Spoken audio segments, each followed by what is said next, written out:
कर लूं कि वहां देख लूं। बच्चे का मैसेज भी आया है, मैम टेस्ट सीरीज को प्राइवेट क्यों कर दिया? देख ही नहीं पाए, देख नहीं पाई तो हम क्या करें।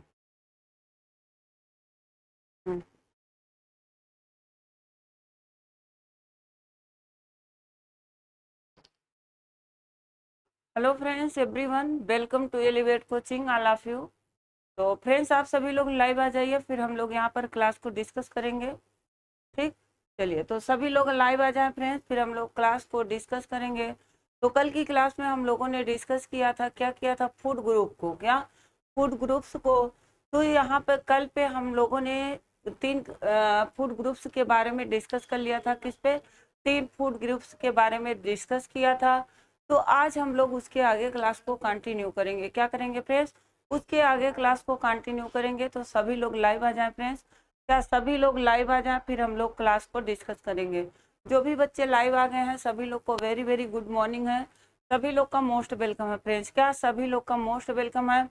तो सभी लोग लाइव जुड़ जाएं। चलिए, तो यहाँ पर एकता, वेरी वेरी गुड मॉर्निंग, और बाकी बच्चे भी लाइव आ जाएं। क्या बाकी बच्चे भी लाइव आ जाएं? तो यहाँ पे हम लोग क्लास को डिस्कस करेंगे। क्या क्लास को डिस्कस करेंगे? तो हम लोगों ने क्या डिस्कस किया था फ्रेंड्स? फूड ग्रुप को डिस्कस किया था। किसको डिस्कस किया था? फूड ग्रुप को। तो कल की क्लास में ठीक आपसे क्वेश्चन है हमारा कि आपके 7 फूड ग्रुप्स किसने दिया था? क्या कौन सी संस्था ने 7 फूड ग्रुप्स को दिया था? चलिए फटाफट से फीडबैक आप लोग देंगे। क्या सभी लोग फीडबैक देंगे, फिर हम लोग आगे क्लास को बढ़ाएंगे।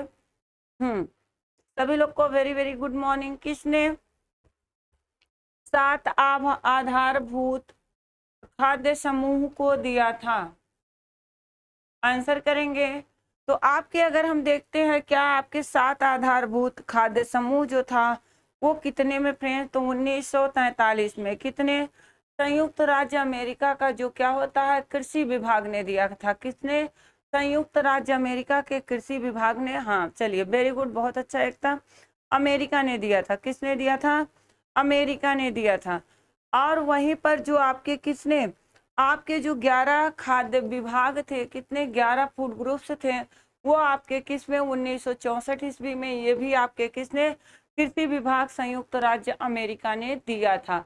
और वहीं पर दूसरा जो आपका आता है फ्रेंड्स, क्या 11 खाद्य समूह जो दिया था, क्या 11 खाद्य समूह जो आपका दिया था वो आपके किसने दिया था फ्रेंड्स? तो जो 11 खाद्य समूह आपके दिए थे स्वामीनाथन में भी। क्या स्वामी नाथन ने भी कितने? 11 खाद्य समूह को दिया था। कितना? 11 खाद्य समूह को दिया था। किसने? स्वामीनाथन ने 11 खाद्य समूह को फ्रेंड्स दिया था। और वहीं पर अगर आपसे पूछ लिया जाता है फूड एवं जो फूड एवं डेली गाइड्स ने, क्या फूड एंड डेली गाइड्स ने कितने भोज्य समूह दिए हैं? तो फूड एंड डेली गाइड्स ने आपके कितने भोज्य समूह दिए हैं? तो वो भी आपके कितने भोज्य समूह दिए हैं? 5 दिए हैं। कितने? 5 दिए। अगर आपसे आधारभूत खाद्य समूह पूछा जाता है कितने दिए गए हैं, तो जो आपके आधारभूत खाद्य समूह एक 11 है, और एक आपका कितना है? 7 है। और दूसरा आपका जो हमने बताया ICMR द्वारा, तो ICMR द्वारा कितने खाद्य ग्रुप की चर्चा की गई फ्रेंड? तो वहां पर कितने खाद्य ग्रुप की? हाँ चलिए, वेरी गुड, बहुत अच्छा।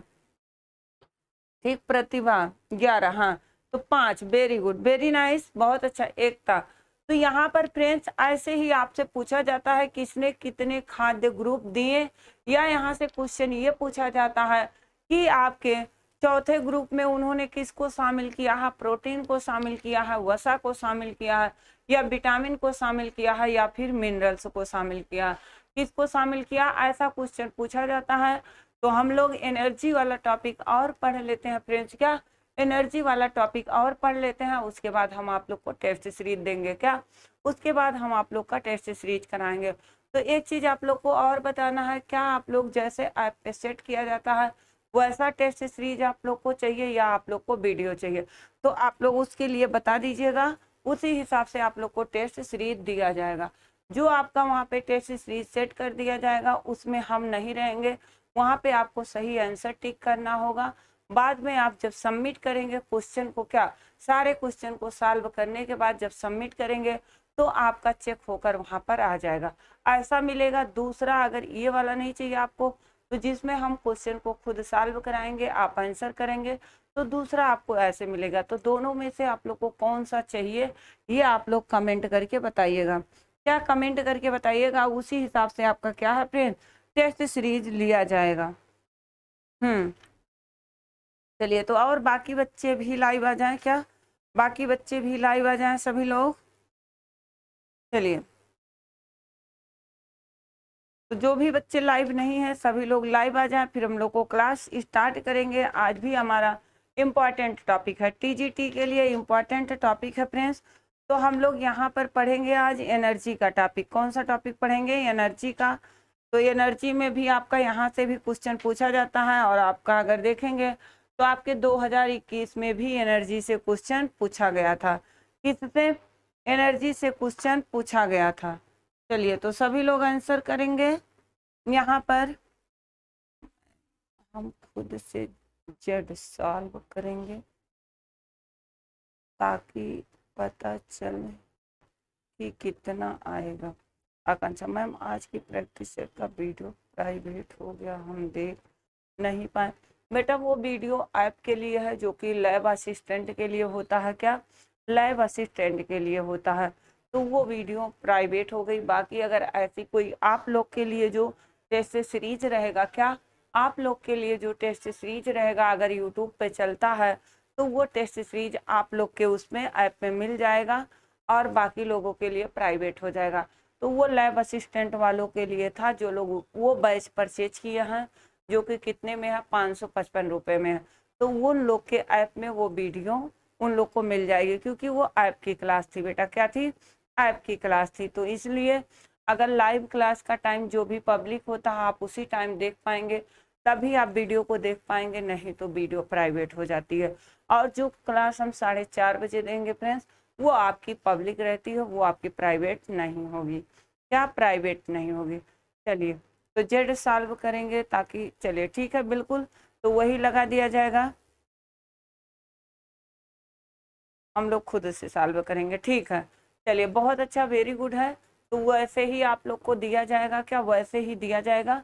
हम लोग एनर्जी वाला टॉपिक कंप्लीट कर लें, उसके बाद आपको टेस्ट सीरीज देंगे। क्या? उसके बाद टेस्ट सीरीज देंगे आप लोग को, तो उस पर सेट कर दिया जाएगा। आप लोग को जिस दिन रहेगा उस दिन बता दिया जाएगा। क्या बता दी जाएगा? अभी थोड़ा सा हम लोग और पढ़ लें, फिर उसके बाद टेस्ट करेंगे। ओके, चलिए, तो यहाँ पे फ्रेंड्स अब आपका क्या है, आज की क्लास में हम लोग किस टॉपिक से करेंगे? एनर्जी के टॉपिक से करेंगे। क्या? एनर्जी। तो एक चीज और ध्यान दीजिएगा, आप लोग टेस्ट देने के लिए तैयार जरूर रहते हैं, लेकिन इस बार हम पहले से बता रहे हैं, 3-4 दिन पहले से बता रहे हैं। सभी लोग को टेस्ट में बेहतर करना है, बेहतर करके सभी लोग को अपने क्वेश्चन को सबमिट करना है। क्या? सभी लोग क्वेश्चन सबमिट करेंगे, और जितने बजे का टेस्ट लगेगा उतने बजे टाइम निकाल कर आप लोग, क्या आप लोग समय निकाल कर टेस्ट में सभी लोग सम्मिलित होंगे। नहीं तो फिर अगर आप लोग नहीं सम्मिलित होते हैं, हम टेस्ट भी प्राइवेट करा देंगे। क्या? टेस्ट भी प्राइवेट करा देंगे। इतने मेहनत से टेस्ट बनाया जाता है। आपको अगर 11 बजे का समय टेस्ट का दिया जाता है तो आप 11 बजे उपस्थित होंगे, एकदम पेपर के तरीके से सभी लोग देंगे। अभी सीरियस हो जाओ, क्या पढ़ने के लिए अभी एकदम आप लोग सीरियस हो जाओ। अगर 11 बजे आप लोग उपस्थित नहीं होते हैं और पूरा टेस्ट सॉल्व करके, क्या पूरा टेस्ट सॉल्व करके सबमिट नहीं करते आप लोग, तो फिर हम दूसरा टेस्ट नहीं देने देंगे। क्या? दूसरा टेस्ट हम देने नहीं देंगे। इसलिए अभी से आप लोग सचेत हो जाइए। क्या? अगर टेस्ट देना है तो मेहनत से जितना पढ़ाया गया है सारी चीजें तैयार कीजिए, बाहर से कुछ नहीं देंगे। लैंग्वेज मेरे थोड़े बहुत आपको बदले मिलेंगे, लेकिन क्वेश्चन आपको जो टॉपिक पढ़ाया गया है वहीं से मिलेगा। तो इसलिए कोई भी लापरवाही नहीं करनी है। अगर इस टेस्ट सीरीज में लापरवाही आप लोग करेंगे तो दूसरा वाला जो टेस्ट सीरीज होगा वो बहुत लेट मिलेगा। अब आप लोग जान लीजिए कितना जल्दी करना है, कितना टेस्ट सीरीज लेना है, ये आप लोग के ऊपर डिपेंड करता है। जितना आप बेहतर करेंगे उतना ही हम टेस्ट सीरीज देंगे। और अगर आप लोग बेहतर नहीं करते हो तो टेस्ट सीरीज बहुत लेट लेट में देंगे। चलिए, Sangeeta Srivastava, very very good morning. अब यहाँ पे हम लोग फ्रेंड्स स्टार्ट करेंगे। जो हमारा टॉपिक है वो क्या है? ऊर्जा यानी कि एनर्जी। क्या ये आज का टॉपिक जो हमारा है फ्रेंड्स वो किसका है? एनर्जी का टॉपिक है। कौन सा टॉपिक है? एनर्जी का। अच्छा चलिए, वंदना करते हैं मैम। बिल्कुल करना भी चाहिए टाइम से, क्योंकि अगर आप अपने लाइफ के लिए समय नहीं निकाल पाते तो ये सब समय किसके लिए है? क्या ये सब समय फ्रेंड्स किसके लिए है? चलिए, तो यहाँ पे सभी लोग आगे लाई। तो अब अगर आपसे फ्रेंड्स पूछ लिया जाता है क्वेश्चन की एनर्जी क्या है, आपसे अगर ये क्वेश्चन पूछा जाता है फ्रेंड्स कि एनर्जी क्या है, ठीक, अगर आपसे पूछा जाता है कि एनर्जी क्या है फ्रेंड्स, तो आप क्या बताएंगे? ठीक, तो जो क्या होती है, अगर हम देखते हैं एनर्जी के अर्थ की हम बात करते हैं फ्रेंड्स, किसकी बात करते हैं? अगर हम एनर्जी के अर्थ की बात करते हैं तो हम कोई भी कार्य करते हैं, क्या कोई भी कार्य करते हैं तो हमें किसकी आवश्यकता होती है? किसी भी कार्य को, क्या किसी भी कार्य को करने के लिए, कार्य को करने के लिए किसकी आवश्यकता होती है फ्रेंड्स? तो किसी भी कार्य को करने के लिए किसकी आवश्यकता होती है? ऊर्जा की आवश्यकता होती है। क्या होती है? ऊर्जा की। तो अगर हम देखते हैं प्रत्येक व्यक्ति जो जीवित रहता है, क्या प्रत्येक व्यक्ति जो जीवित रहता है उसे प्रत्येक क्षण, क्या उसे प्रत्येक क्षण किसकी आवश्यकता होती है फ्रेंड्स? तो उसे प्रत्येक क्षण ऊर्जा की आवश्यकता होती है। किसकी आवश्यकता होती है? ऊर्जा की आवश्यकता होती है। प्रत्येक क्षण जब उसको ऊर्जा की आवश्यकता होती है फ्रेंड, तो वो क्या करता है? क्या ऊर्जा की आवश्यकता होती है तो उसे न्यूट्रिएंट्स को लेना पड़ता है। तो अगर हम शारीरिक क्रियाओं की बात करें, किसकी बात करें? शारीरिक क्रियाओं की बात करें तो शारीरिक क्रियाओं में फ्रेंड्स जैसे आपका क्या होता है? जैसे आपका हृदय का धड़कना, क्या हृदय का धड़कना, सांस लेना, उसके साथ साथ पाचन, पाचन के साथ साथ आपका क्या होगा? अवशोषण होगा, अवशोषण के साथ साथ चयापचय और उत्सर्जन। ये जितने भी हमारे शरीर में क्या होती हैं? आंतरिक क्रियाएं होती हैं। क्या जितने भी हमारे शरीर में फ्रेंड्स क्या होती है? आंतरिक क्रियाएं होती हैं। सभी के लिए क्या आवश्यक होता है फ्रेंड्स? तो सभी के लिए एनर्जी। जैसे हृदय धड़कन,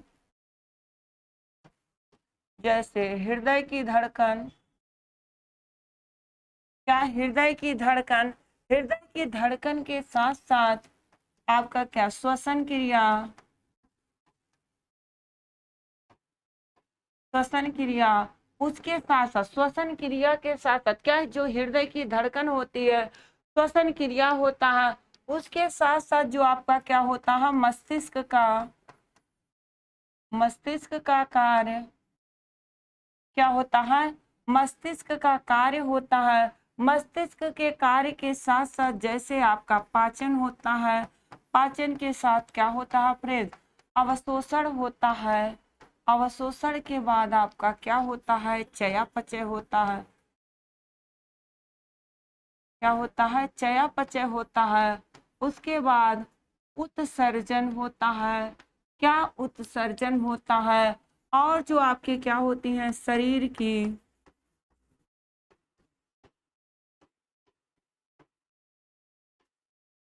शरीर की ऐच्छिक जो क्रियाएं होती हैं, क्या होती हैं?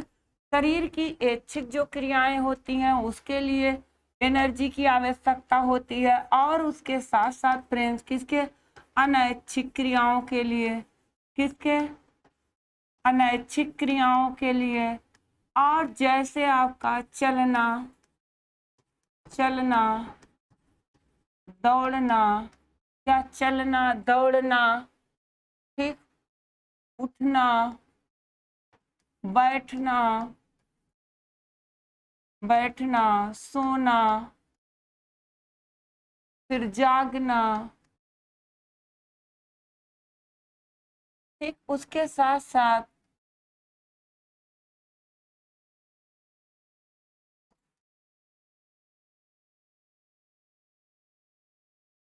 आंतरिक सभी क्रियाएं।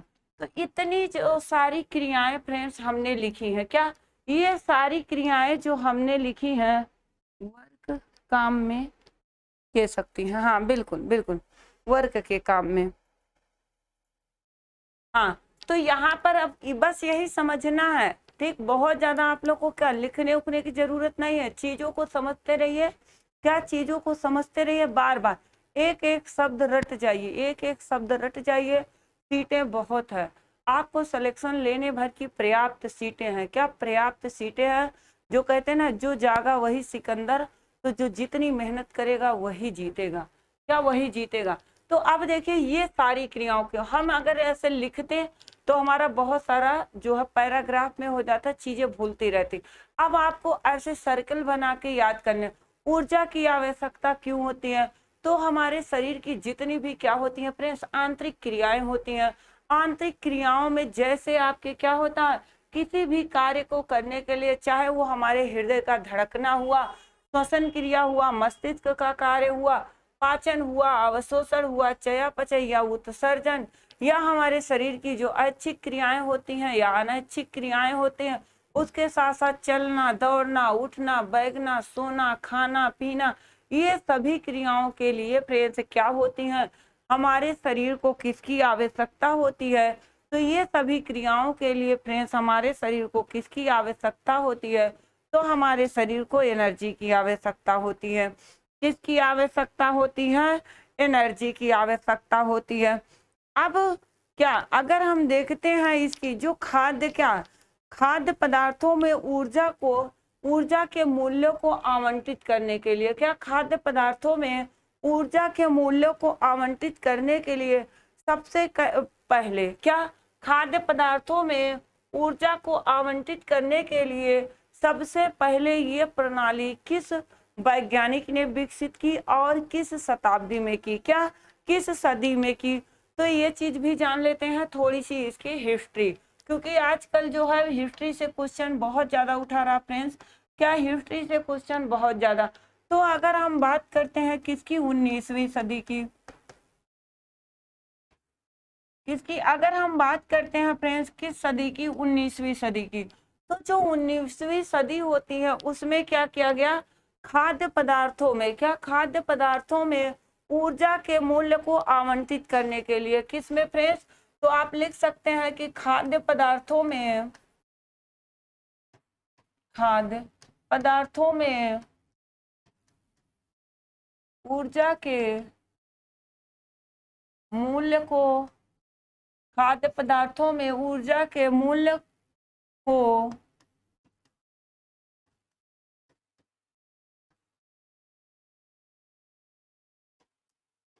आवंटित करने के लिए,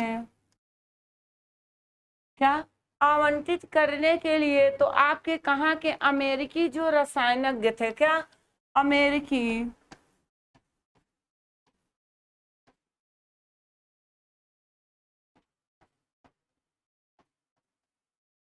क्या जो आपके अमेरिकी रसायनज्ञ थे, तो आपके WO एट वाटर, क्या WO एट वाटर,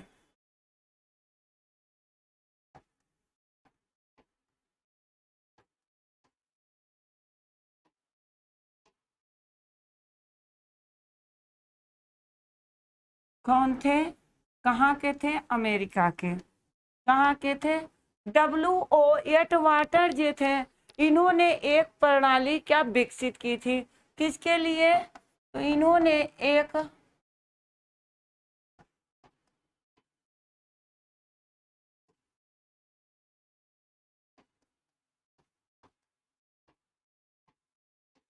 सर्वप्रथम विकसित की थी, क्या की थी फ्रेंड्स, सर्वप्रथम विकसित की थी। तो इन्होंने एक प्रणाली को सर्वप्रथम विकसित किया था। उस प्रणाली का मेन जो क्या था, अगर उस प्रणाली का हम मेन मकसद देखते हैं, तो खाद्य पदार्थों में ऊर्जा के मूल्य को क्या करने के लिए फ्रेंड्स, आवंटित करने के लिए, किसने, आवंटित करने के लिए। तो इन्होंने एक प्रणाली को विकसित किया था, और क्या है, और इन्होंने ही क्या, सर्वप्रथम एटवाटर ने खाद्य पदार्थों में उपस्थित जो क्या है ऊर्जा को मापने के लिए कैलोरी शब्द का प्रयोग किया था, क्या इन्होंने, एटवाटर ने ही क्या किया था, एटवाटर ने ही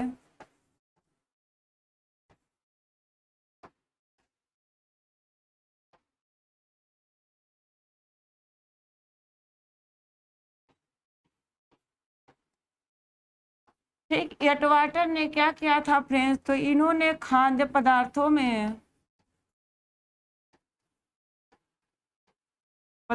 में ऊर्जा को मापने के लिए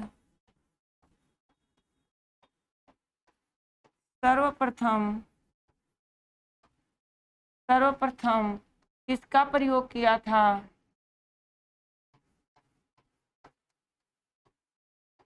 कैलोरी का।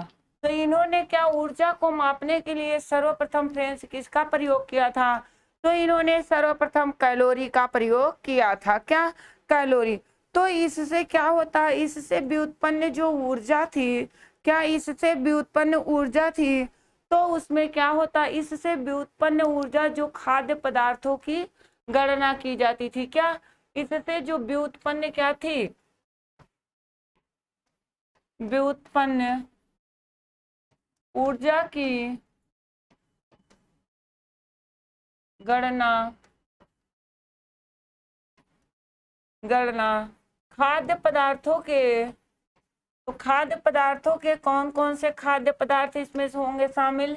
तो आपका जैसे कार्बोज हुआ, क्या हुआ फ्रेंड्स, कार्बोज हुआ, वसा हुआ, प्रोटीन हुआ। क्या हुआ? प्रोटीन हुआ। तो आपके कार्बोज, वसा और प्रोटीन के क्या करते हैं, प्रत्येक समूह के लिए एकल ऊर्जा, किसके लिए? प्रत्येक समूह के लिए एकल ऊर्जा का क्या होता है, उपयोग होता है, चाहे वह कोई भी खाद्य पदार्थ हो। क्या? चाहे वह कोई भी खाद्य पदार्थ हो, सभी के ऊर्जा को मापने के लिए किस ऊर्जा का प्रयोग हुआ? तो एकल ऊर्जा का प्रयोग हुआ। किस ऊर्जा का? तो एकल ऊर्जा का प्रयोग हुआ। तो किसमें किसमें? कार्बोज, वसा और उसके साथ साथ किसमें फ्रेंड्स? प्रोटीन में। किसमें? प्रोटीन में। तो यहाँ पर जैसे आपका अब देखना है कि अगर आप क्या ले रहे हैं, 1 ग्राम कार्बोहाइड्रेट को ले रहे हैं, क्या 1 ग्राम अगर आप कार्बोज की बात कर रहे हैं, 1 ग्राम कार्बोज में तो आपका कितना 4 किलो कैलोरी एनर्जी प्राप्त हो रही। वहीं 1 ग्राम जो आप प्रोटीन ले रहे हैं, क्या ले रहे हैं? प्रोटीन, तो इससे भी आपके 4 किलो कैलोरी। तो ये एक कार्बोज जो होगा आपका क्या होगा, यहाँ लिख देते हैं,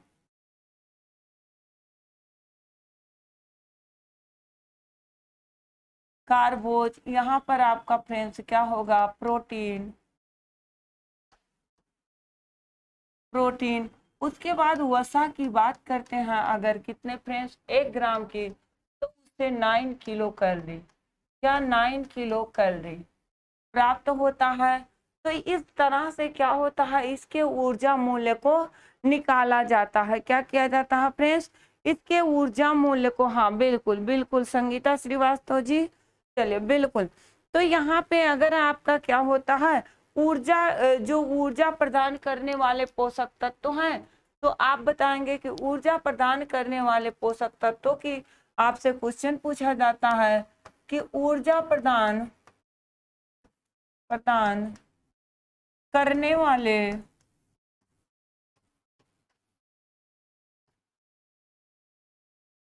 पोषक तत्वों की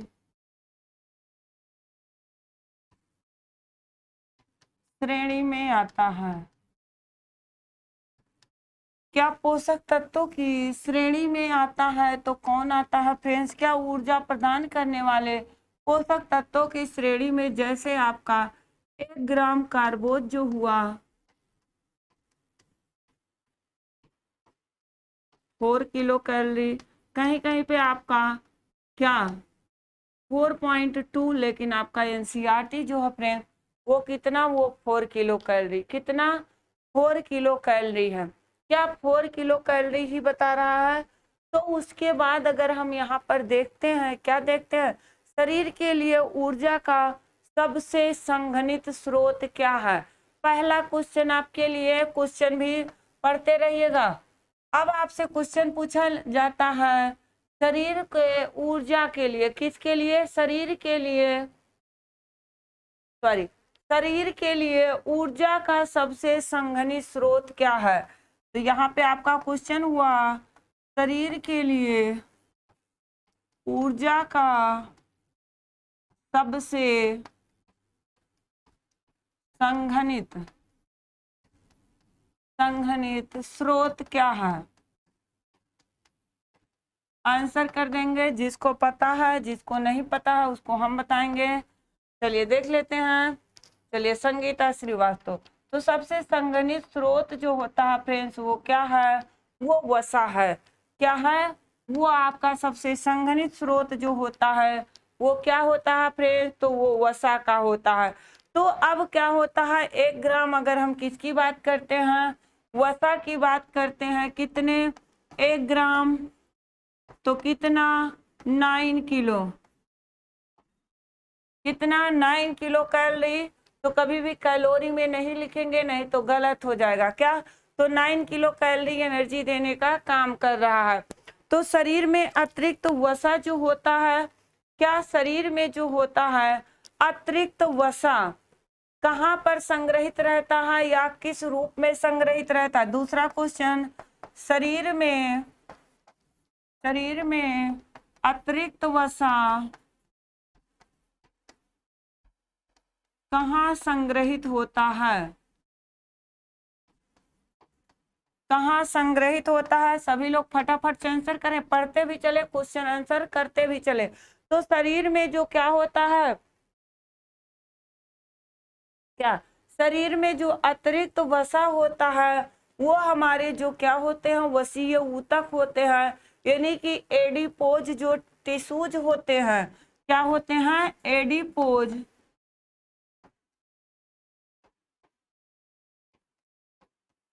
वसीय ऊतक।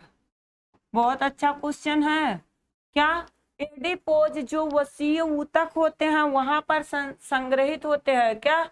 एडिपोज ऊतक में, और उसके साथ साथ एडिपोज ऊतक के साथ साथ एडिपोज टिश्यूज और वसीय ऊतक में। किसमें? वसीय ऊतक में। तो ये 2 जगह संग्रहित रहते हैं। कहाँ? एक वसीय ऊतक में, एक एडिपोज टिश्यूज में। किसमें?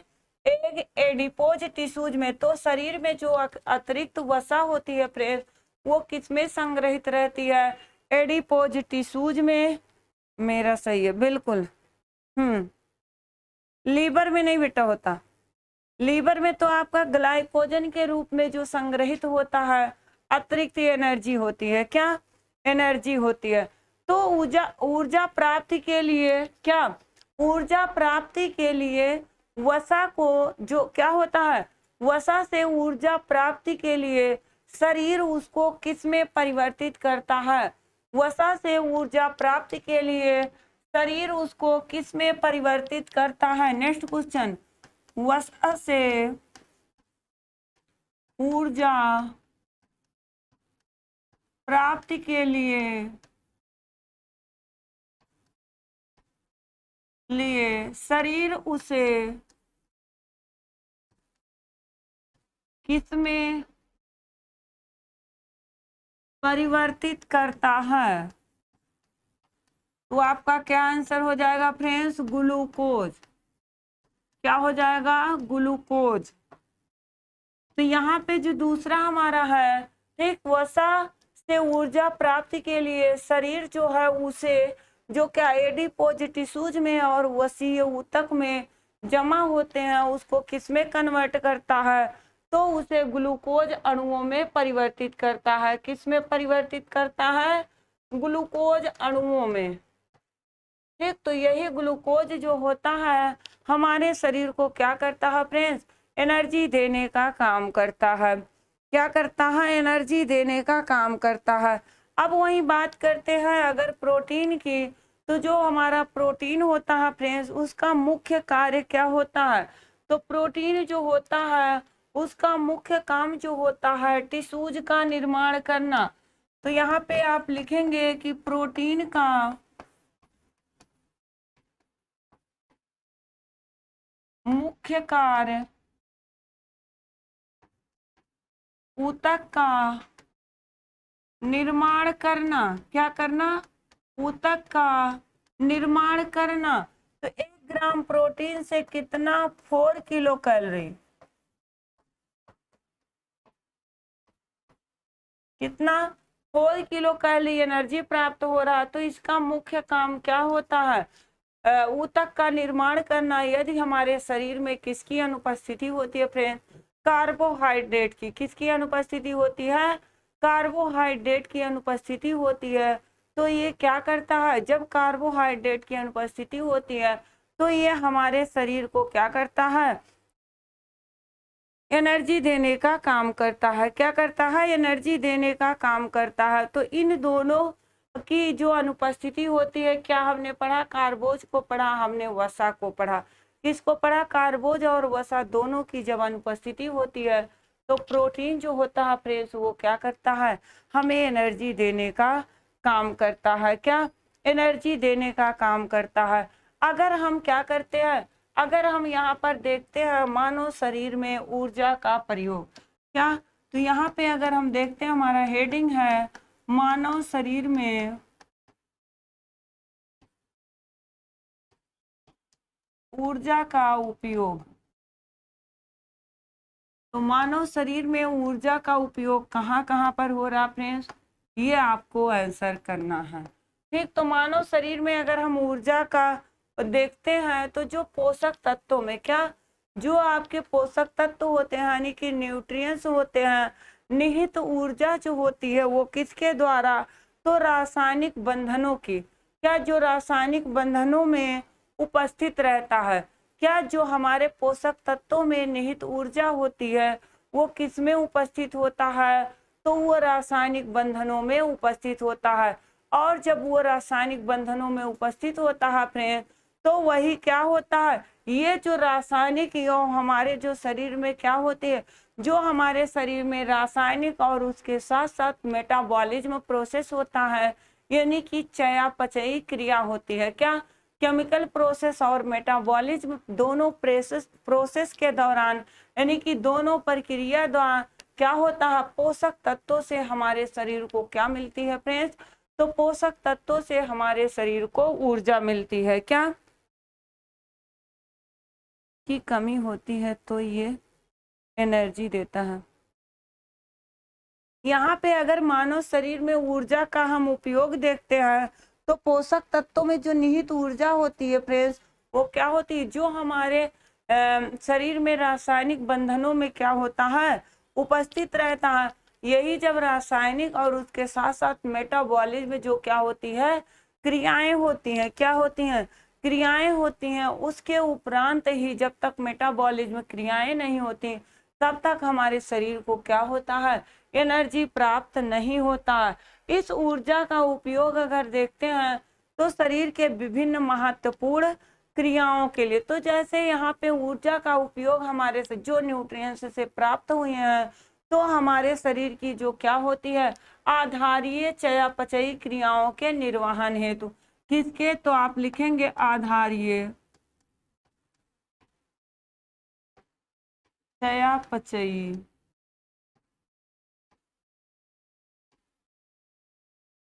क्रियाओं के निर्वहन हेतु उपयोग होता है। निर्वहन हेतु। ठीक, तो हमारे जो शरीर की आधारी चयापचयी क्रियाएं होती हैं उसके निर्वहन हेतु प्रयोग हो रहा। उसके साथ साथ जो हमारे शरीर की क्या होती है? तो शारीरिक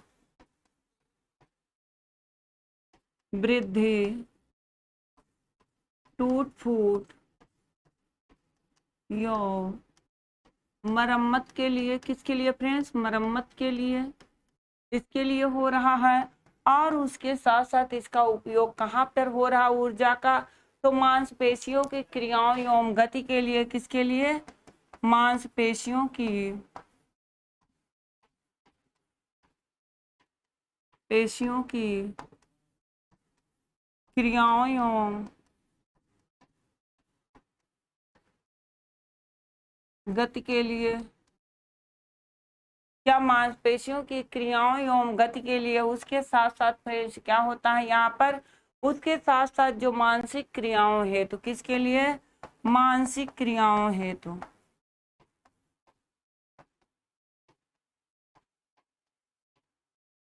क्या मानसिक क्रियाओं है, तो इन सब का मानव शरीर में इस तरह से क्या होता है फ्रेंड्स, ऊर्जा का उपयोग होता है। क्या होता है, ऊर्जा का उपयोग होता है। और जो क्या होता है, शारीरिक तापमान को क्या करता है, जो एनर्जी होता है वो हमारे शारीरिक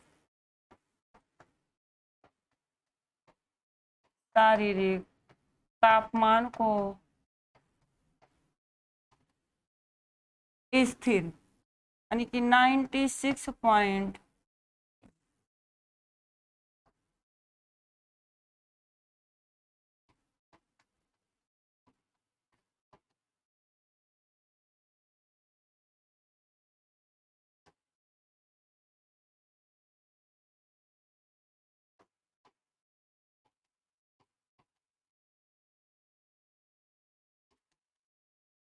क्या करता है, स्थिर रखता है। तो ये चीज होता है मानव शरीर में ऊर्जा का उपयोग। अगर हम देखते हैं विश्राम एवं ऊर्जा की बात करते हैं, तो विश्राम एवं ऊर्जा जो व्यय होता है, क्या होता है, विश्राम एवं ऊर्जा व्यय जो होता है शरीर में, उस ऊर्जा को दर्शाता है जब व्यक्ति क्या होता है, मनुष्य विश्राम की स्थिति में क्या होता है, व्यय करता है। तो मनुष्य जो होता है जब विश्राम की स्थिति में ऊर्जा व्यय करता है, तो जो हमारे शरीर की क्या होती है फ्रेंड्स, अनैच्छिक क्रियाएं होती हैं। क्या होती हैं, जो हमारे शरीर की अनैच्छिक क्रियाएं होती हैं, वो क्या करती है, हमारे शरीर की अनैच्छिक क्रियाएं चलती रहती हैं, क्या, अपना कार्य निरंतर करती रहती हैं। और जब अपना कार्य करती रहती है फ्रेंड्स, तो उसके लिए भी एनर्जी आवश्यक होती है। क्या होती है, तो उसके लिए भी ऊर्जा का प्रतिशत। तो अगर हम विश्राम ऊर्जा और शरीर का कुल व्यय ऊर्जा का हम देखते हैं क्या, तो जो हमारा विश्राम ऊर्जा व्यय शरीर ऊर्जा के कुल व्यय का एक बड़ा भाग होता है। क्या, जो हमारा विश्राम ऊर्जा होता है उसका व्यय जो होता है शरीर के ऊर्जा के व्यय का एक बड़ा भाग होता है। कैसा भाग होता है, तो शरीर के ऊर्जा का जो व्यय का एक बड़ा भाग होता है, किसी सामान्य व्यक्ति के क्या, किसी सामान्य व्यक्ति के कुल ऊर्जा व्यय जो क्या होता है, किसी सामान्य व्यक्ति का कुल ऊर्जा व्यय होता है उसका लगभग 66, क्या, किसी सामान्य व्यक्ति का जो कुल ऊर्जा व्यय होता है उसका लगभग 66%, कितना, उसका लगभग आपका 66% भाग जो होता है वो क्या होता है, विश्राम ऊर्जा में व्यय होता है। कितना, तो किसी व्यक्ति के जो शरीर की कुल ऊर्जा व्यय होती है उसका जो 66% भाग होता है, कितना, 66% भाग वो विश्राम ऊर्जा में व्यय होता है। क्या, वो विश्राम, तो आप लिख सकते हैं सामान्य व्यक्ति के कुल ऊर्जा व्यय का, क्या, यहाँ पे एक पॉइंट आप लोग लिख सकते हैं, सामान्य व्यक्ति के कुल ऊर्जा व्यय का क्या 66% भाग जो होता है वो क्या होता है फ्रेंड्स, तो इतना प्रतिशत भाग विश्राम ऊर्जा व्यय होता है। क्या, इतना प्रतिशत भाग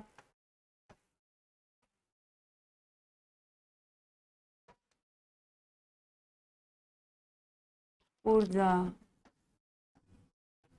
व्यय होता है। क्या होता है, इतना प्रतिशत भाग उसमें व्यय होता है फ्रेंड्स, किसमें, उसमें इतना प्रतिशत भाग व्यय होता है। उसके बाद अगर हम देखते हैं, अगर हम इसमें देखते हैं क्या, जो हमारे विभिन्न शारीरिक क्या गतिविधियां होती हैं उसमें किस प्रकार से ऊर्जा का व्यय हो रहा है। क्या, जो हमारे शरीर की विभिन्न गतिविधियां होती हैं उसमें किस प्रकार से ऊर्जा का व्यय हो रहा है, तो शरीर में, शरीर की गतिविधियों में जो कुल ऊर्जा का व्यय होता है वो क्या करता है, वो शारीरिक ऊर्जा को दर्शाता है। क्या, शरीर की गतिविधियों में जो क्या होता है ऊर्जा का व्यय होता है, तो आप लिख सकते हैं शारीरिक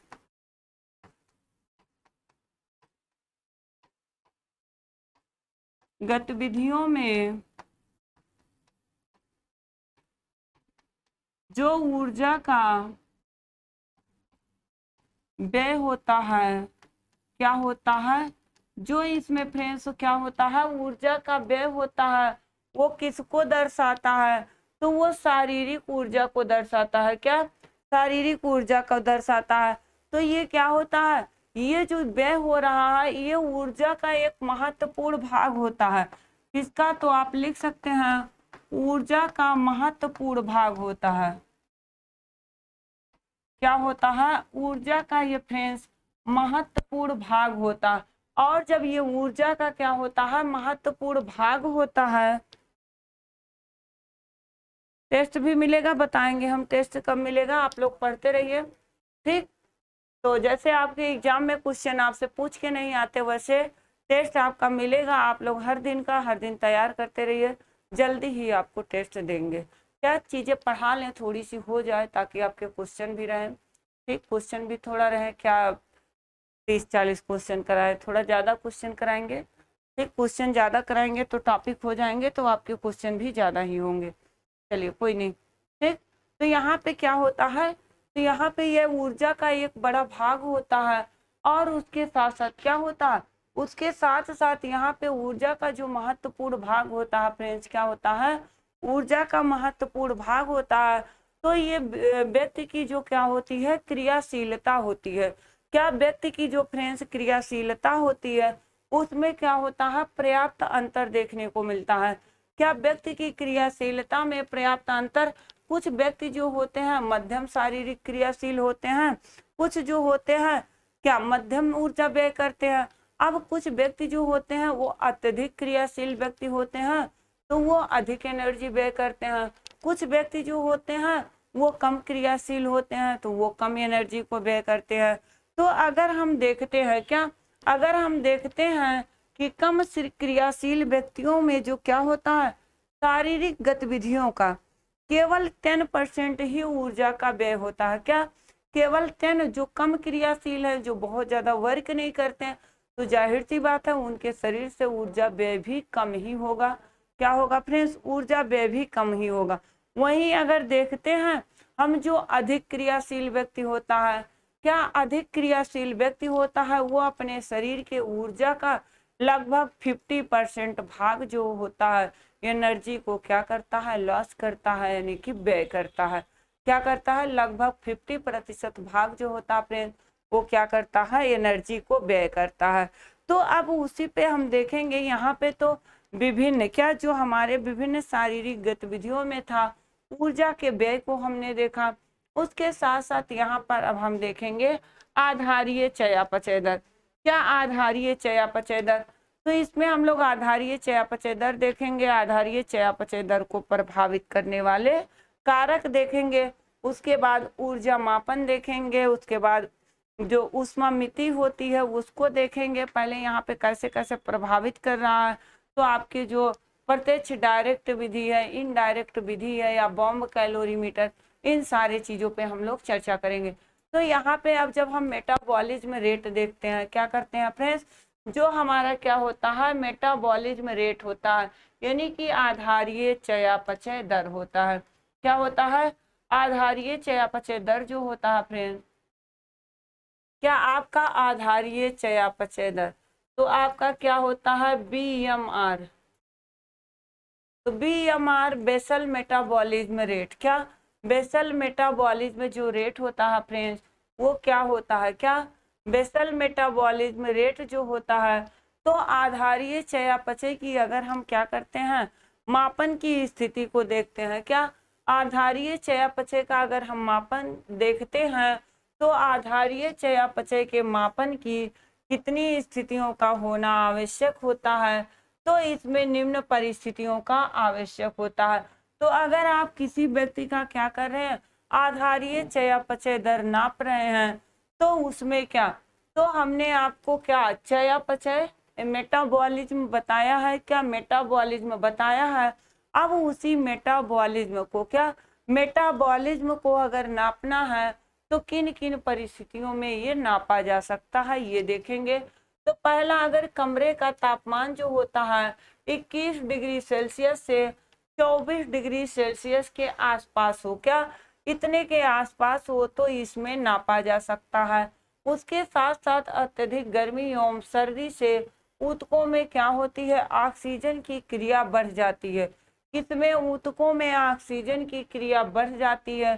तो क्या होती है, जब ऑक्सीजन की क्रिया बढ़ जाती है फ्रेंड्स, तो क्या होता है, अब सर्दी और गर्मी में, तो यहाँ पर इस परिस्थिति में भी नापा जा सकता है ऐसी।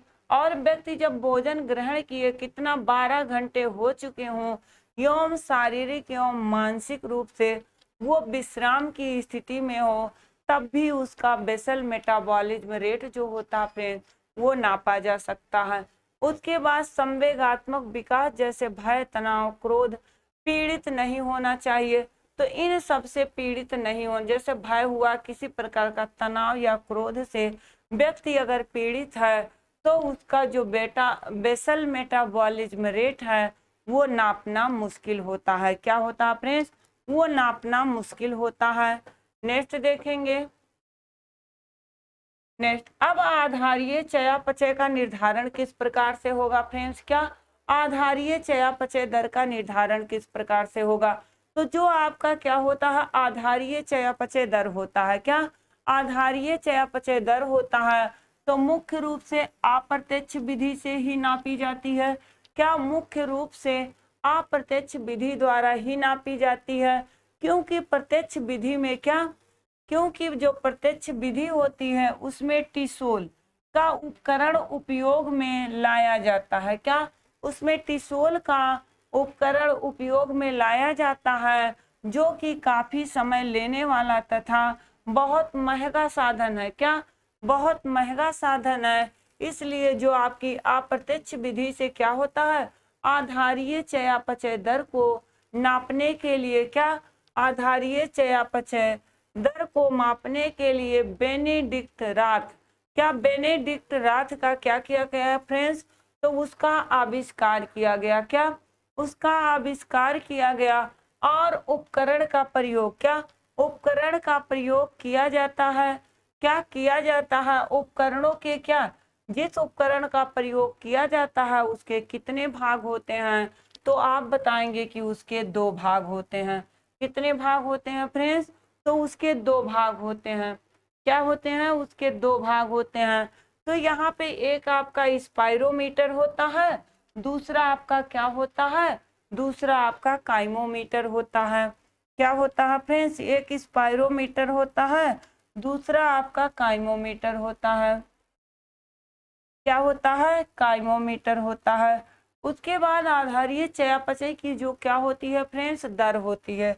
क्या आधारीय चयापचय की दर होती है, उसको प्रभावित करने वाले कारक कौन कौन से हैं। क्या आधारीय चयापचय दर को प्रभावित करने वाले कारक कौन कौन से हैं। पहला जो होता है, क्या सतही क्षेत्र, क्या सतही क्षेत्र जो होता है उसमें क्या होता है, उसमें शरीर के आकार का, क्या अगर हम देखते हैं इसमें शरीर के आकार को देखा जाता है। सतही क्षेत्र का मतलब शरीर का आकार। तो आधारीय चयापचय का दर जो होता है वो प्रभावित करता है। तो शरीर के आकार में यहाँ पे दुबले और ओबेसिटी से ग्रसित दोनों व्यक्ति आते हैं। तो अगर हम देखते हैं क्या होते हैं, जो व्यक्ति हेल्दी होते हैं, अब इसमें आपके सारे पॉइंट हैं। तो जो व्यक्ति क्या होते हैं, हेल्दी होते हैं, उनमें संग्रह, वसा का जो संग्रह अधिक होता है। क्या होता है, वसा का संग्रह अधिक होने के कारण इनका जो बीएमआर दर होता है वो क्या होता है फ्रेंड्स, कम हो जाता है। क्या होता है, कम हो जाता है, क्योंकि इसमें क्या होता है, वसा का संग्रह जो होता है फ्रेंड्स वो क्या होता है, वो कम होता है। क्या वसा का संग्रह अधिक होता है, इसीलिए इनका बीएमआर दर जो होता है वो क्या होता है, कम हो जाता है। और जो दुबले व्यक्ति होते हैं उनका बीएमआर दर क्या होता है, अधिक होता है। क्या होता है, अधिक होता है। तो जो दुबले व्यक्ति होते हैं उनका बीएमआर दर अधिक होता है तथा उनकी जो पेशियां होती हैं, क्या होती हैं फ्रेंड्स, उनकी जो पेशियां होती हैं वो अधिक क्रियाशील होती हैं। क्या, वो अधिक क्रियाशील होती हैं, किसकी, उनकी जो पेशियां होती हैं फ्रेंड्स क्या अधिक क्रियाशील होती हैं। इसलिए जो क्या होते हैं, दुबले व्यक्ति होते हैं उनका BMR जो होता है फ्रेंड्स वो कैसा होता है, तो उनका BMR जो होता है वो अधिक होता है। कैसा होता है, अधिक होता है। वहीं पे अगर हम बात करते हैं खिलाड़ियों और मजदूरों की, क्या अगर हम बात करते हैं फ्रेंड्स खिलाड़ियों और मजदूरों की, तो जो आपका उसके साथ साथ खिलाड़ी जो हुआ, मजदूर हुआ, रिक्शा चालक हुआ, उसके साथ साथ जो पहलवान होते हैं, क्या जो पहलवान लोग होते हैं जो अखाड़ा वखाड़ा लड़ते हैं, क्या करते हैं, उन लोग का BMR दर जो होता है फ्रेंड्स वो क्या होता है, वो अधिक होता है। क्या, वो अधिक होता है। क्या होता है, उन लोग का BMR दर अधिक होता है। क्या होता है, BMR दर अधिक होता है। अब दूसरा जो पॉइंट हम देखेंगे आयु के देखेंगे, क्या, आयु की। तो अगर हम आयु पे बात करते हैं फ्रेंड्स, किस पर, अगर हम आयु की बात करते हैं,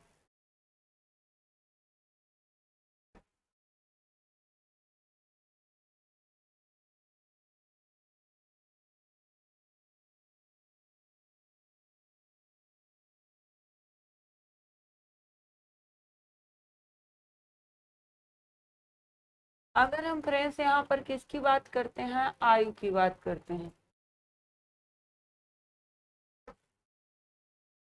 आयु की बात करते हैं, तो जो क्या होती है, शरीर की वृद्धि होती है। क्या होती है, शरीर की वृद्धि होती है। और बाढ़वार के समय क्या होता है, जो BMR, क्या जो BMR होता है वो अधिक इसलिए है क्योंकि वृद्धि के समय, क्या, वृद्धि के समय कोषों, क्या, कोषों एवं तंतुओं का क्या होता है, निर्माण अधिक होता है। किसका निर्माण अधिक होता है, कोषों एवं तंतुओं का निर्माण अधिक होता है। इसीलिए इस समय क्या होता है, BMR दर जो होता है फ्रेंड्स वो क्या होता है, अधिक होता है। नेक्स्ट यहाँ पर देखेंगे 1 से 2 वर्ष की जो क्या होती है, 1 से 2 वर्ष की जो शैशवावस्था में क्या होता है, BMR अधिक होता है। क्या, 1 से 2 वर्ष की शैशवावस्था में फ्रेंड्स BMR अधिक होता है। वहीं पे बात करते हैं बाल्यावस्था, तो बाल्यावस्था में BMR की गति थोड़ी क्या होती है, धीमी हो जाती है। क्या बाल्यावस्था में जो BMR की गति होती है फ्रेंड्स वो धीमी हो जाती है।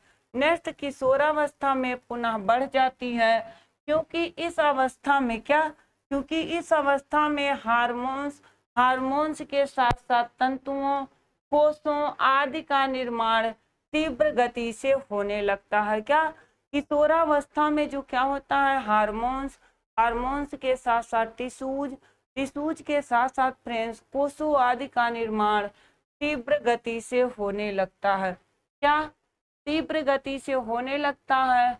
उसके साथ साथ यौन परिवर्तन भी देखने को मिलते हैं। क्या होता है फ्रेंड्स, उसके साथ साथ यौन परिवर्तन भी देखने को मिलते हैं। तो इस अवस्था में क्या होता है, इस अवस्था का जो लास्ट होता है, क्या, इस अवस्था का जो लास्ट होता है वहां पर धीरे धीरे क्या होता है फ्रेंड्स, BMR दर जो होता है वो क्या होता है, कम हो जाता है। तो प्रौढ़ावस्था में क्या होता है, BMR दर लगभग क्या रहता है फ्रेंड्स, स्थिर हो जाता है। क्या हो जाता है, स्थिर हो जाता है, क्योंकि इस अवस्था में नए तंतुओं का निर्माण नहीं होता है। क्या होता है फ्रेंड्स, इस अवस्था में नए तंतुओं का निर्माण नहीं होता है। नेक्स्ट यहाँ पर वृद्धावस्था में, क्या वृद्धावस्था में या वृद्धावस्था में जो BMR की दर होती है फ्रेंड्स वो काफी कम हो जाती है। तो काफी कम होने का रीजन से ये होता है कि जो वृद्धावस्था होती है, क्या होती है फ्रेंड्स, वृद्धावस्था होती है वो क्या होती, वो ढलान की एज होती है, यानी कि गिरावट की अवस्था होती है। क्या होती है, गिरावट की अवस्था होती है। इसलिए फ्रेंड्स उसमें क्या होता है, BMR दर जो होता है वो घट जाता है, यानी कि कम हो जाता है। नेक्स्ट ये लाइन मोस्ट इम्पॉर्टेंट है। शारीरिक परिश्रम की बात अगर करते हैं फ्रेंड्स, तो इसमें व्यायाम करने, क्या करने, व्यायाम करने, साइकिल चलाने के साथ साथ फुटबॉल खेलने, क्या, फुटबॉल खेलने, क्या करते हैं, फुटबॉल खेलने, तैरने, बोझा ढोने आदि में क्या होता है, बोझा ढोने आदि में क्या होता है, शारीरिक क्रियाओं, क्या शारीरिक क्रियाओं को करने में जो BMR होता है वो काफी बढ़ जाता है। क्या होता है फ्रेंड्स? शारीरिक क्रियाओं को करने में क्या बढ़ जाता है फ्रेंड्स? BMR जो होता है वो काफी बढ़ जाता है। तो शारीरिक जो क्रियाएं होती हैं उसमें BMR काफी बढ़ जाता है। क्या होता है? BMR काफी बढ़ जाता है। तो जो शारीरिक तापमान होता है क्या होता है फ्रेंड्स? शारीरिक तापमान होता है। अब जब शारीरिक तापमान, अब जैसे होता है अगर आपके शरीर का तापमान जो होता है सामान्य है तब BMR दर कितना होगा, या फिर आपको जैसे फीवर होता है तो आपके शरीर का जो तापमान होता है फ्रेंड्स वो बढ़ जाता है। क्या? सामान्य तापक्रम से बढ़ जाता है। या जब क्या होता है आपकी BP जो है लो होती है तो आपके जो शरीर का सामान्य तापमान होता है उस तापमान से क्या होता है? तापमान कम हो जाता है। क्या हो जाता है? तापमान कम हो जाता है। तो अब अगर शारीरिक तापमान में क्या हो रही है फ्रेंड्स? वृद्धि हो रही है, तो BMR की दर में क्या होती है? वृद्धि हो जाती है। क्या हो जाती है? वृद्धि हो जाती है। तो यहाँ पे जो क्या होता है? शारीरिक तापमान होता है। तो शारीरिक तापमान में वृद्धि होने से BMR की दर में क्या हो जाती है? वृद्धि हो जाती है। तो अब देखेंगे फ्रेंड्स, अब आपको ध्यान रखना है कि अगर तापमान बढ़ रहा है शरीर का तो तापमान में वृद्धि हो रही है। जब शरीर के तापमान में 10 डिग्री फ़ारेनहाइट की वृद्धि होती है तो 7% क्या होता है? ऊर्जा में वृद्धि हो जाती है। कितनी? 7% एनर्जी में वृद्धि हो जाती है। अब किसी व्यक्ति के शरीर का तापमान 106 डिग्री फ़ारेनहाइट हो जाता है। जब कितना? जब किसी व्यक्ति को फीवर है जैसे टाइफाइड, इन सब स्थिति में, या जो क्या होता है, हाँ, अगर ज्वर होता है तो उस स्थिति में अगर उसके शरीर का तापमान 106 डिग्री फ़ारेनहाइट हो जाता है फ्रेंड, तो उसकी जो क्या होती है? BMR की गति होती है। तो BMR की गति में 30 से 40% की क्या हो जाती है? वृद्धि हो जाती है। क्या हो जाती है? वृद्धि हो जाती है।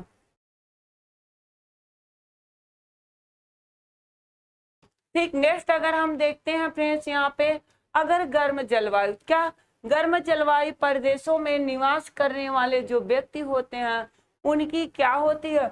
उनकी जो आधारीय चयापचय दर होती है यानी कि BMI होती है वो ठंडे प्रदेश, कैसे?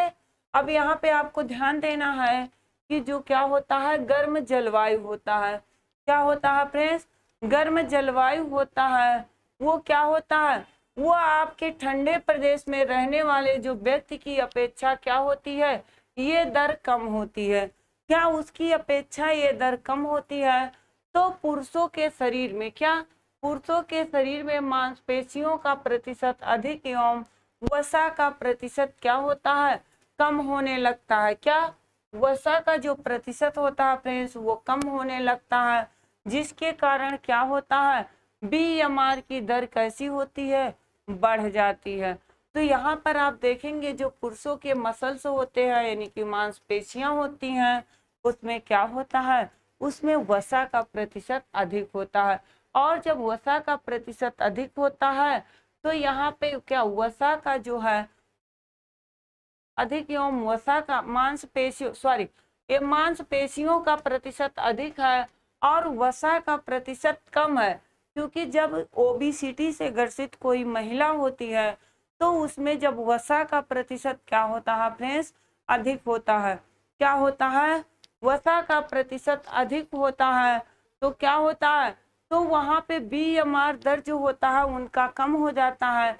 लेकिन वसा का प्रतिशत जब अधिक होता है तब BMR दर क्या होगा? कम होगा।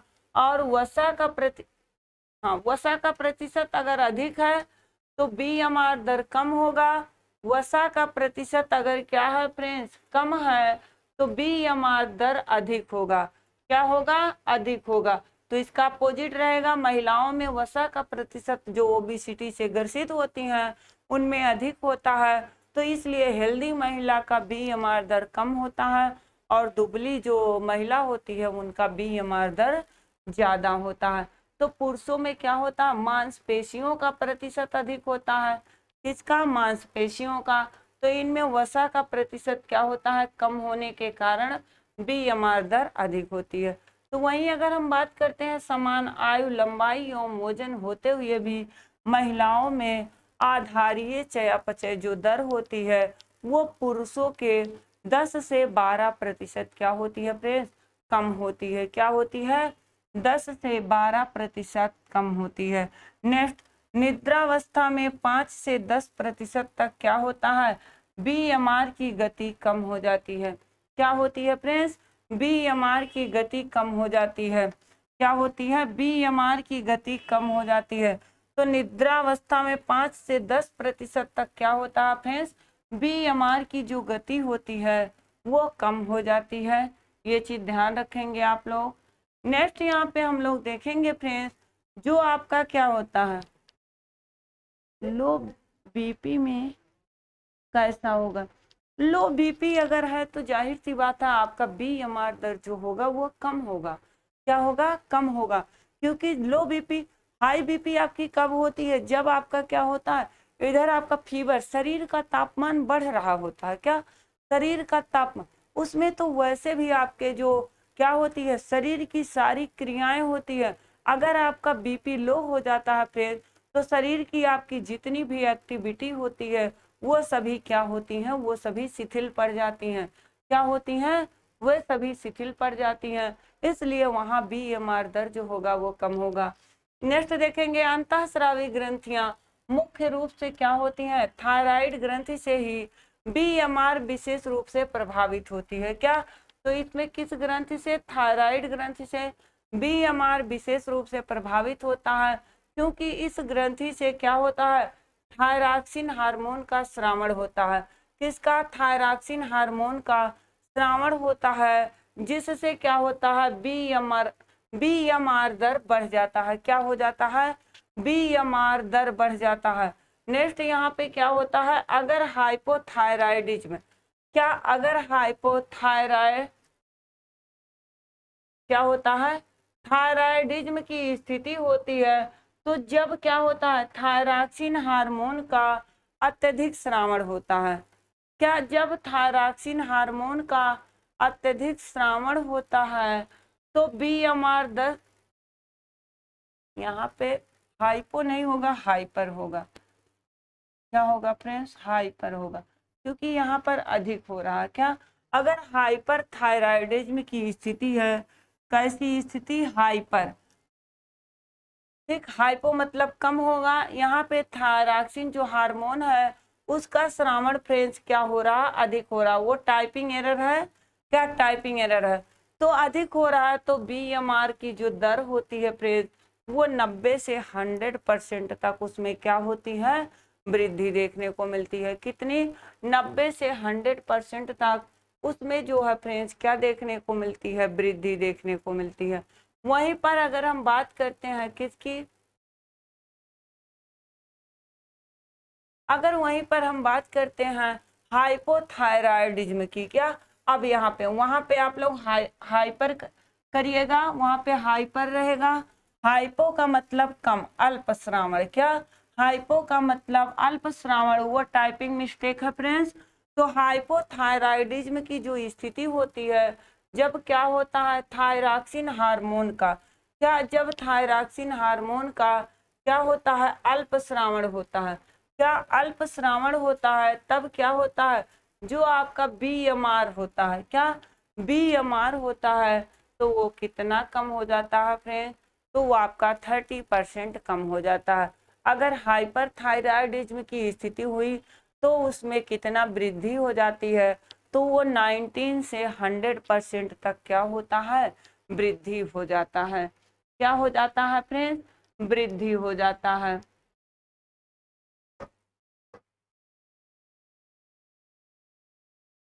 ठीक, तो यहाँ तक हुआ। अब जो है फ्रेंड्स नेक्स्ट क्लास में हम लोग देखेंगे, कल की क्लास में अगर यहाँ तक किसी का भी क्लियर नहीं हुआ हो तो आप लोग कर सकते हैं आंसर, क्वेश्चन कर सकते हैं। कल की क्लास में हम लोग देखेंगे फ्रेंड्स जो हमारा कल की क्लास रहेगी, उसमें हम लोग ऊर्जा का मापन देखेंगे। क्या देखेंगे? ऊर्जा का मापन। तो कहाँ पर किसका कैसे प्रयोग हो रहा है, अब यहाँ पर हम लोग क्या देखेंगे फ्रेंड्स? ऊर्जा का मापन देखेंगे। ठीक, क्या करेंगे? ऊर्जा का मापन देखेंगे। तो यहाँ ऊर्जा मापन के लिए कितनी इकाइयों का प्रयोग हम लोग करते हैं, कितनी इकाइयों का, जो लोग पढ़ चुके हैं तो ऊर्जा मापन के लिए हम 2 इकाइयों का प्रयोग करते हैं। कितनी? 2 इकाइयों का। ऊर्जा मापन के लिए फ्रेंड्स हम लोग कितनी इकाइयों का प्रयोग करते हैं? तो 2 इकाइयों का प्रयोग करते हैं, 1 किलो कैलोरी का और दूसरा जूल का। 1 किलो कैलोरी का और दूसरा जो होता है फ्रेंड्स वो जूल का। क्या दूसरा जो प्रयोग हम करते हैं वो जूल का प्रयोग करते हैं। दोनों आपका इम्पॉर्टेंट है। क्या है फ्रेंड्स? दोनों आपका इम्पॉर्टेंट है, किलो कैलोरी और जूल। यहाँ से टीजीटी में क्वेश्चन आया भी था, तो इसको हम लोग देख लेते हैं, ऊर्जा मापन की इकाइयाँ। इसके बाद नेक्स्ट हम लोग कल करेंगे और दूसरा टॉपिक भी स्टार्ट करेंगे, क्योंकि उसमें तब ऊष्मामिति यानी कि कैलोरीमेट्री जो होती है उसको डायरेक्ट और इनडायरेक्ट विधि से कैसे मापन किया जा रहा है या उस विधि का आविष्कार किसने किया, ये सारी चीजें देखेंगे। तो आज हम लोग ऊर्जा मापन को देख लेते हैं। क्या? ऊर्जा मापन को देख लेते हैं। चलिए फ्रेंड, तो अगर हम बात करते हैं, किसकी बात करेंगे यहाँ पे? सबसे पहले किलो कैलोरी की। क्या? किलो कैलोरी की। तो किलो कैलोरी जो होता है यह ऊष्मा की वह मात्रा होती है, आप लोग लिख सकते हैं, यह ऊष्मा की वह मात्रा होती है। क्या होती है फ्रेंड्स? यह ऊष्मा की वह मात्रा होती है। 60 नोट्स तो सभी लोग बनाएंगे। क्या? सभी लोग बनाएंगे। जो 1 किलोग्राम जल के तापमान को, क्या? जो 1 किलोग्राम जल के तापमान को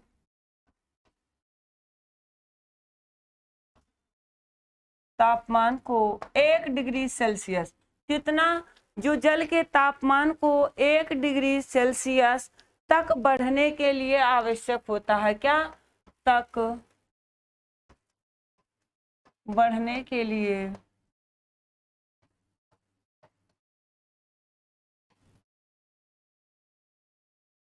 आवश्यक होता है। क्या होता है? आवश्यक होता है। तो यहाँ पर फ्रेंड्स अगर आपसे ये पूछ लिया जाता है 1 किलो कैलोरी बराबर कितना होता है, तो आप बताएंगे कि 1 किलो कैलोरी बराबर कितना होगा। सभी लोग आंसर कर देंगे। 1 किलो कैलोरी बराबर, यहाँ पर लिखते हैं फ्रेंड्स, 1 किलो कैलोरी बराबर 1000 कैलोरी। 1 किलो कैलोरी बराबर फ्रेंड्स यहाँ पर कितना होता है? तो 1000 किलो कैलोरी होता है। तो क्या होता है? जो आपका यहाँ पे किलो कैलोरी होता है और कैलोरी होता है, दोनों क्या है? दोनों ऊर्जा मापन की इकाइयां हैं। क्या है फ्रेंड्स? जो यहाँ पर किलो कैलोरी होता है, क्या? किलो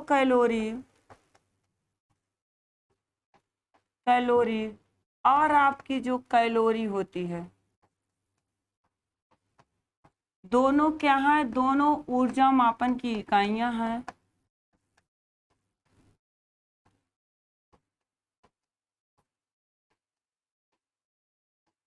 क्या है? दोनों जो है ऊर्जा मापन की इकाइयां हैं। और जब ये दोनों फ्रेंड्स क्या है? ऊर्जा मापन की इकाइयां हैं, तो दोनों इकाइयां में भिन्नता होती है। क्या? दोनों इकाइयां में भिन्नता होती है। अगर इन शब्दों का प्रयोग करें, तो जो अगर इन शब्दों के प्रयोग की हम बात करते हैं फ्रेंड्स, तो यहाँ पे जो है किलो कैलोरी जो हमारा होता है, क्या? तो हम दोनों शब्दों के अगर क्या करते हैं? प्रयोग की बात करते हैं, तो दोनों शब्दों का अगर हम प्रयोग करते हैं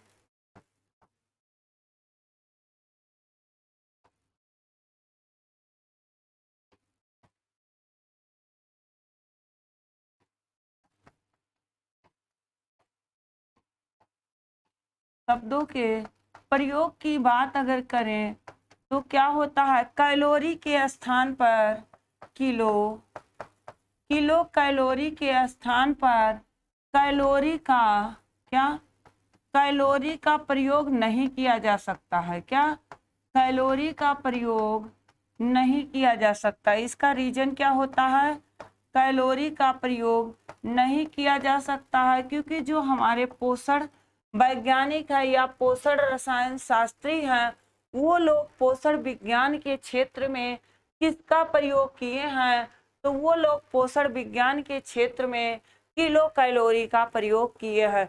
इसलिए जहां पर भी किलो कैलोरी, जैसे आपका 1 ग्राम कार्बोज से कितना एनर्जी प्राप्त होता है, तो आप ये नहीं लिखेंगे कि 4 कैलोरी, आप हमेशा लिखेंगे कि 4 किलो कैलोरी, क्योंकि अगर आप कैलोरी में व्यक्त करते हैं तो वो आपका क्या होगा, गलत हो जाएगा। क्या, गलत हो जाएगा। तो एनसीईआरटी भी आपका यही बताता है, हमेशा आप किलो उसके आगे लगाएंगे।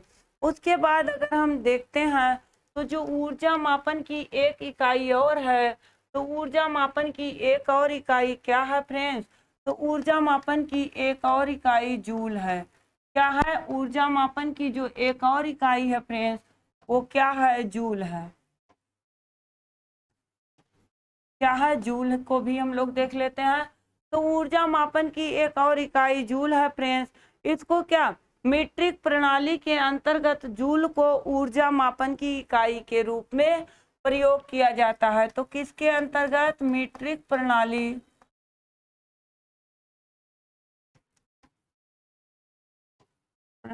के अंतर्गत, मीट्रिक प्रणाली के अंतर्गत। तो मीट्रिक प्रणाली जो होती है फ्रेंड्स, उसके अंतर्गत जूल को क्या करते हैं, जूल को ऊर्जा मापन की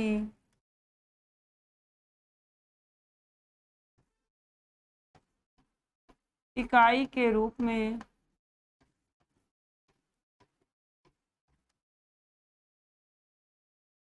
प्रयोग करते हैं। क्या प्रयोग करते हैं।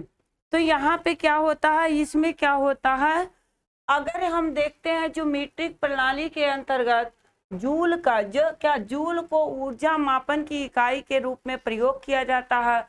और जब क्या होता है फ्रेंड्स, खाद्य पदार्थों में, किसमें, खाद्य पदार्थों में ऊर्जा को मापने हेतु क्या, खाद्य पदार्थों में ऊर्जा को मापने हेतु किसका प्रयोग किया जाता है, तो आप बताएंगे कि खाद्य पदार्थों में, खाद्य पदार्थों में ऊर्जा को मापने के लिए, क्या करने के लिए, ऊर्जा को मापने के लिए, किलो जूल मापने के लिए किलो जूल का प्रयोग किया जाता है। किसका, किलो जूल का प्रयोग किया जाता है। किसका प्रयोग किया जा रहा फ्रेंड्स, तो किलो जूल का प्रयोग किया जा रहा। किसका, किलो जूल का प्रयोग। अगर ये किलो जूल जो होती है ऊर्जा की वह मात्रा होती है। क्या, अगर आपसे ये पूछ लिया जाता है 1 किलो जूल जो होता है वो ऊर्जा की वह मात्रा होती है जो 1 किलोग्राम वस्तु को 1 मीटर, क्या, 1 किलोग्राम वस्तु को 1 मीटर प्रति सेकेंड त्वरण के लिए, क्या, 1 मीटर प्रति सेकेंड त्वरण के गति से करने के लिए आवश्यक होता है। तो आपका 1 किलो जूल बराबर 1 किलो जूल बराबर कितना होगा फ्रेंड्स, तो आपका 1 किलो जूल बराबर 1000 जूल होगा। 1 किलो कैलोरी बराबर 1000 किलो कैलोरी कितना होगा फ्रेंड्स, 1000 किलो कैलोरी होगा। वहीं पर अगर 1 किलो कैलोरी में हम जूल की बात करते हैं, कितना, 1 किलो कैलोरी में क्या करते हैं, तो वहां पे 4.18 किलो जूल प्राप्त होगा। 4.18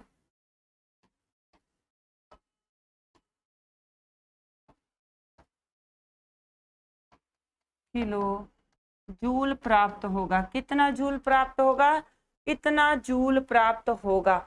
और अगर हम और बात करते हैं फ्रेंड्स, थोड़ी सी बात कर लेते हैं, यहाँ से भी क्वेश्चन आया हुआ है।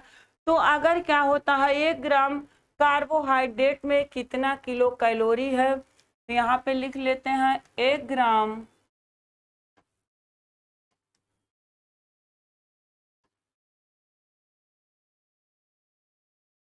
ग्राम जो आपका कार्बोज होता है, तो यहाँ पे 4 किलो कैलोरी होता है। क्या होता है, 4 किलो कैलोरी होता है। और जो जूल होता है फ्रेंड्स, क्या कैलोरी होता है, और इसमें 17 जूल होता है। क्या, 1 ग्राम कार्बोज में 17 जूल और 4 किलो कैलोरी। कितना, 17 जूल और 4 किलो कैलोरी। वहीं पर अगर हम किसकी बात करते हैं, प्रोटीन की बात करते हैं। किसकी बात करते हैं, प्रोटीन की बात करते हैं। तो 1 ग्राम जो आपका क्या होता है फ्रेंड्स, वसा होता है। क्या, 1 ग्राम वसा होता है, तो 9 किलो कैलोरी। कितनी, 9 किलो कैलोरी यहाँ पर मिल रही है। और 9 किलो कैलोरी मिलने के साथ साथ यहाँ पर 17 जूल आपको प्राप्त हो रहा। कितना, 17 जूल। तो यहाँ पे अगर हम जूल की बात करेंगे, 17 किलो जूल प्राप्त हो रहा है। कितना, यहाँ पे किलो में व्यक्त करेंगे फ्रेंड्स, किलो में। तो ये किसका हुआ, प्रोटीन का हुआ। वहीं पे बात अगर हम करते हैं फ्रेंड्स किसकी, अब वहीं पर अगर हम वसा की बात करते हैं, 1 ग्राम वसा में तो 9 किलो कैलोरी। कितना,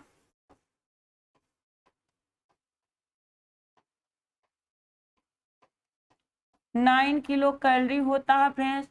और 9 किलो कैलोरी के साथ साथ क्या होता है, इसमें जूल जो होता है वो आपका 37.6 किलो जूल प्राप्त होगा। कितना किलो जूल प्राप्त होगा 1 ग्राम वसा से। वहीं पे अगर 1 ग्राम क्या होता है फ्रेंड्स, यलकोहल की बात करते हैं। किसकी, यलकोहल की।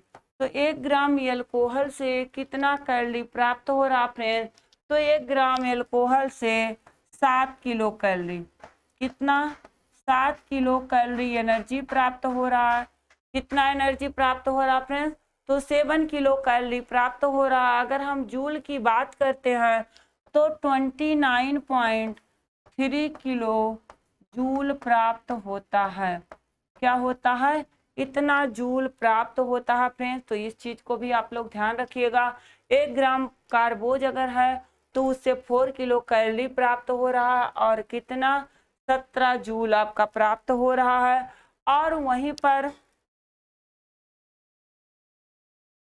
1 मिनट फ्रेंड्स, यहाँ पे थोड़ा सा मिस्टेक हो गया है।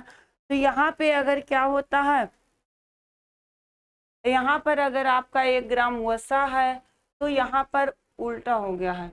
1 ग्राम वसा से भी आपका कितना, 17 जूल नहीं प्राप्त होगा, बल्कि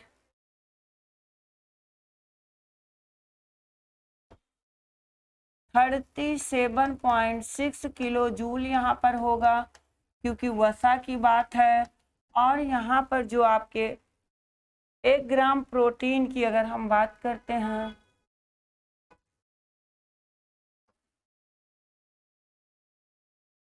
अगर 1 ग्राम फ्रेंड्स हम किसकी बात करेंगे, प्रोटीन की बात करेंगे, तो 1 ग्राम प्रोटीन से आपको कितना, 4 किलो कैलोरी।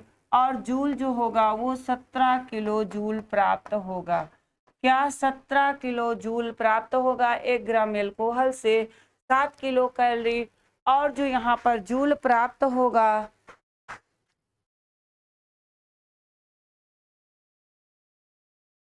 मैम कल वाला भी गलत है क्या, हाँ हाँ, प्रोटीन छूट गया था, वो हो गया अभी। ठीक, अभी हो गया। अगर 1 ग्राम कार्बोज की बात करते हैं फ्रेंड्स, क्या करते हैं, 1 ग्राम कार्बोज की बात करते हैं तो कितना, 4 किलो कैलोरी। 1 ग्राम वसा की बात करते हैं तो 9 किलो कैलोरी। और आपका जूल की बात करते हैं तो 7.6 किलो जूल वहां पर होता है, क्या जूल होता है। अगर 1 ग्राम प्रोटीन की बात करते हैं तो 4 किलो कैलोरी फ्रेंड्स प्राप्त हो रहा है और 17 किलो जूल प्राप्त हो रहा है।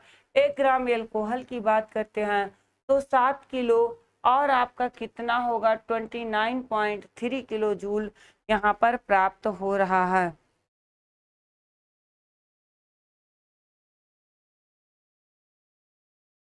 मैम किलो कैलोरी वाला भी गलत है, कौन सा किलो कैलोरी वाला?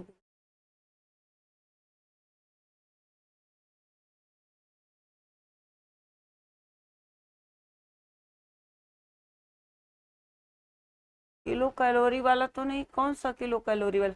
यहाँ पे अगर हम देखते हैं क्या 1 ग्राम जो है 1 किलो जूल से कितना, तो 1000 जूल प्राप्त हो रहा है। 1 किलो कैलोरी जूल से 1000 किलो कैलोरी प्राप्त हो रहा, कितना 1000 किलो कैलोरी प्राप्त हो रहा। उसके बाद 1 किलो कैलोरी से जो है कितना जूल प्राप्त हो रहा, तो 4.18 किलो जूल प्राप्त हो रहा। राइट तो है, ठीक, राइट तो है। चलिए इसमें देख लेते हैं, तो इसमें भी तो वही है किलो कैलोरी वाला। कौन सा किलो कैलोरी वाला, नहीं समझ में आ रहा।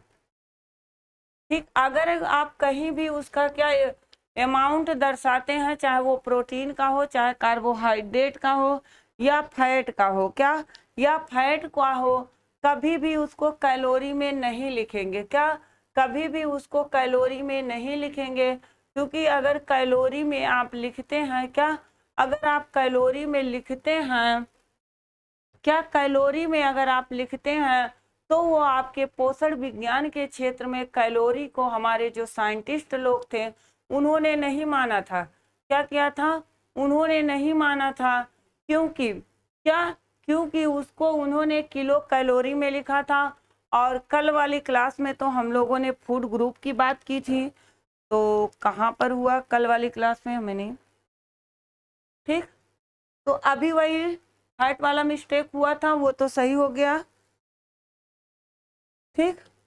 हाँ किलो कैलोरी वाले में कहीं तो नहीं है, आप देख सकते हैं, आप हमने चेक भी कर लिया वहां पर जो है फैट की जगह 2 बार हो गया था, प्रोटीन की जगह फैट हो गया था, वो हमने सही कर लिया, दोबारा रिकॉल किया।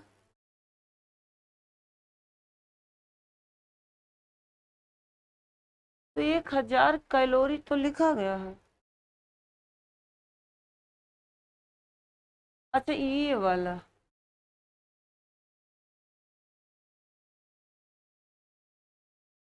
एक 1000 तो है यहाँ पर, चलिए वो भी चला गया। ऐसे अगर 1 किलो कैलोरी में हम लोग पूछते हैं तो यहाँ पर 1000 कैलोरी होता है। लेकिन अगर इसको दर्शाना है फ्रेंड्स, क्या है, अगर इसको दर्शाना है तो आप किस में दर्शाएंगे, किलो कैलोरी में दर्शाएंगे, किस में, किलो कैलोरी में दर्शाएंगे। अब कल की क्लास में फ्रेंड्स हम लोग करेंगे क्या, ऊष्मा मिति यानी कि कैलोरी मैट्रिक। क्या कल की क्लास में हम लोग करेंगे ऊष्मा मिति कैलोरी मैट्रिक। तो ये टॉपिक कल रहेगा फ्रेंड्स, इसमें थोड़ा सा बचा हुआ है, कल हम लोग कंप्लीट कर लेंगे। क्या करेंगे, कल हम लोग कंप्लीट कर लेंगे, फिर कल आप लोग का नया टॉपिक स्टार्ट होगा, क्या नया टॉपिक स्टार्ट होगा। आज की क्लास में इतना ही फ्रेंड्स, बाकी नेक्स्ट मिलेंगे। Thank you very much.